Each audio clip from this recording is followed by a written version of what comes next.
And so they're waiting for the Messiah to come. Because when Allah gives His word, He keeps His word.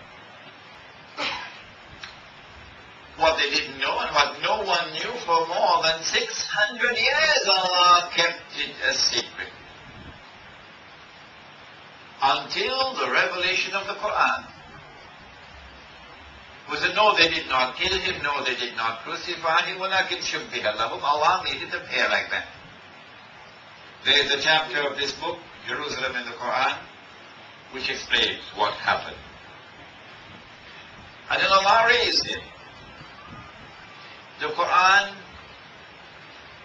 establishes clearly that He did not experience Maut. What is Maut? When the soul is taken and is not returned. That is Maut. He did not experience Maut. But the Quran also declares, كُلُّ نَفْسٍ ذَائِقَةُ الْمَوْتِ. Every soul must taste Maut, including the Son of Mary. And hence he has to return and experience Maut. Secondly, the Quran declares, مِنْهَا خَلَقْنَاكُمْ. From it did we create you. وَفِيهَا نُعِيدُكُمْ. And into it shall you be returned, including the Son of Mary. وَمِنْهَا نُخْرِجُكُمْ تَارَةً أُخْرَى. And from it shall you be raised one more time, including the Son of Mary. And so he has to return. This is only the Quran. I have not as yet touched the Hadith. The Prophet ﷺ is the most powerful voice in history ever to have prophesied the return of the Son of Mary. And when he comes back, this is what he will do. He's going to rule the world from an Islamic state of Israel, from Jerusalem, with a rule which will be just, and which a rule which will be eternal in the sense that there's nothing to replace it. After Banu Israel had boasted of what they did, we've killed him. وَقَوْلِهِمْ إِنَّا قَتَلْنَا الْمَسِيحَ عِيسَى ابْنَ مَرْيَمَ رَسُولَ اللَّهِ. We've killed him. Allah subhanahu wa ta'ala expelled them from the Holy Land. The Quran declares, وَقَطَّعْنَاهُمْ فِي الْأَرْضِ أُمَمًا. They were broken up into bits and pieces and scattered all over the world. But he who is Arham al-Rahimin, he left one door to mercy open to them. One door. What was that door? The Quran tells us in Surah Al-A'raf, at the end of Surah Al-A'raf, Allah subhanahu wa ta'ala addresses the Banu Israel who have received both the Torah and the Injil. And he says to them, when that prophet comes, who is An-Nabi al-Ummi, Yani Muhammad alayhi salatu wasalam, if you accept him and believe in him and follow him and assist him and respect him and honor him, then Allah will have mercy on you. And so when Prophet Muhammad alayhi salatu wasalam arrived in Medina and met the cream of the ulama, the rabbis present in Medina, at the end of the Hijrah, the most critical moment in Jewish history had ever arrived. All the heavens are watching. Will Banu Israel accept him and earn Allah's mercy? Or will they reject him? If they reject him, then the door to mercy will be closed. And then divine punishment will commence. When divine punishment commences, the implication would be that Yawmul Qiyamah has begun. Yawm means a day, but not 24 hours. No. A day with Allah, the Quran explains, can be 1,000 years. A day with Allah, the Quran explains, can be 50,000 years.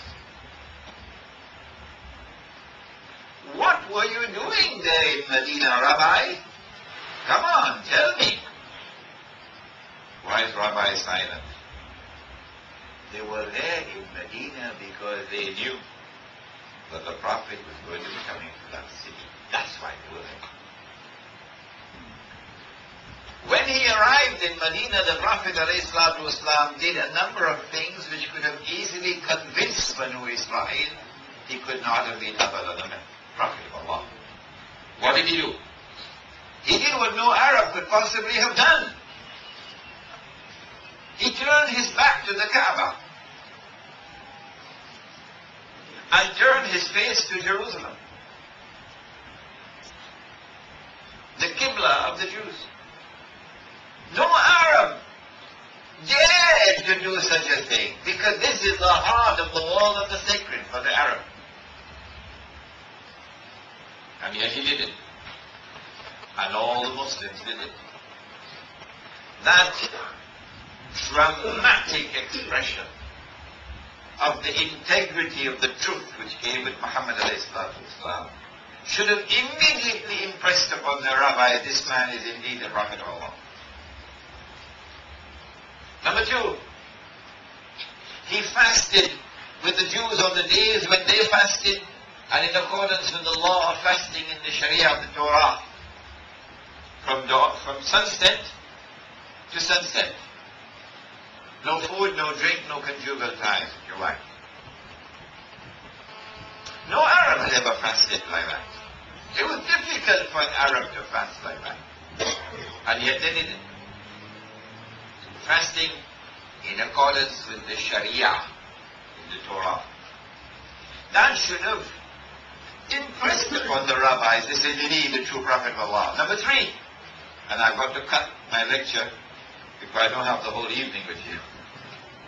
Number three, he enforced the law in the Sharia of the Torah, the punishment for zina. I can't tell you the whole story, which was rajam. But they themselves were not enforcing that law that he now enforced.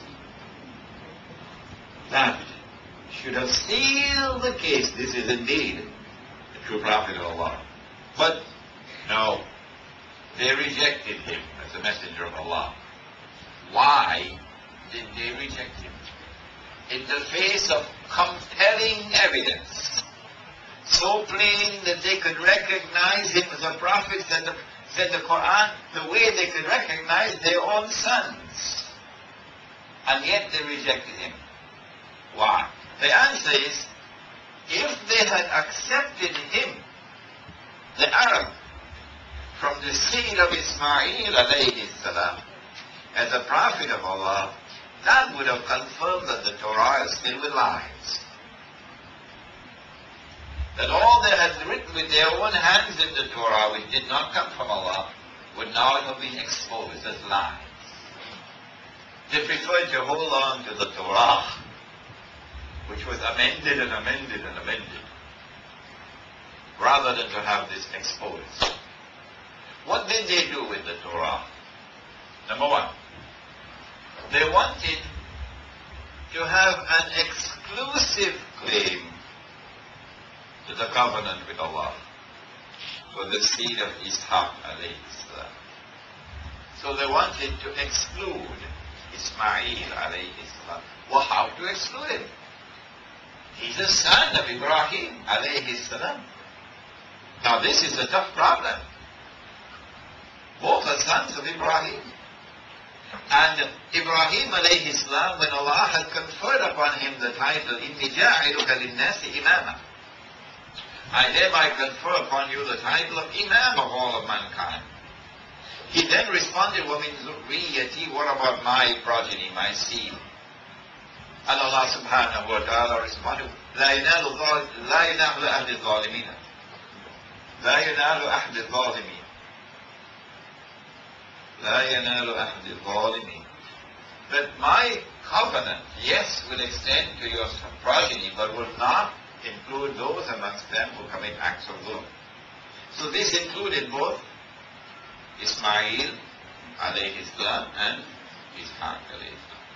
So how to get out of this?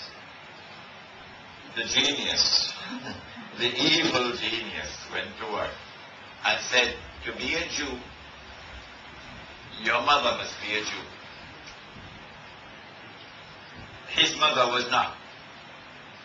His mother was a slave woman. So he's excluded. Up to this day, they live with that lie. Up to this day. To be a Jew, your mother must be a Jew. That's a lie. When you stand in Allah's court, you're called by your name and your father. And hence he has to return and experience Mount. Secondly, the Quran declares, مِنْهَا خَلَقْنَاكُمْ. From it did we create you. وَفِيهَا نُعِيدُكُمْ. And into it shall you be returned, including the son of Mary. وَمِنْهَا نُخْرِجُكُمْ تَارَةً أُخْرَى. And from it shall you be.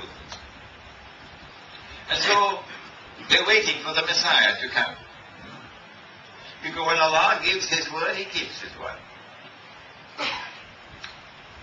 What they didn't know and what no one knew for more than 600 years, Allah kept it a secret. Until the revelation of the Quran. Was it, no, they did not kill Him, no, they did not crucify Him, وَلَكِنْ شُبِّهَ لَهُمْ. Allah made it appear like that. There is a chapter of this book, Jerusalem in the Quran, which explains what and is not returned. That is Maut. He did not experience Maut. But the Quran also declares, كُلُّ نَفْسٍ ذَائِقَةُ الْمَوْتِ. Every soul must taste Maut, including the son of Mary. That happened. And then Allah raised him. The Quran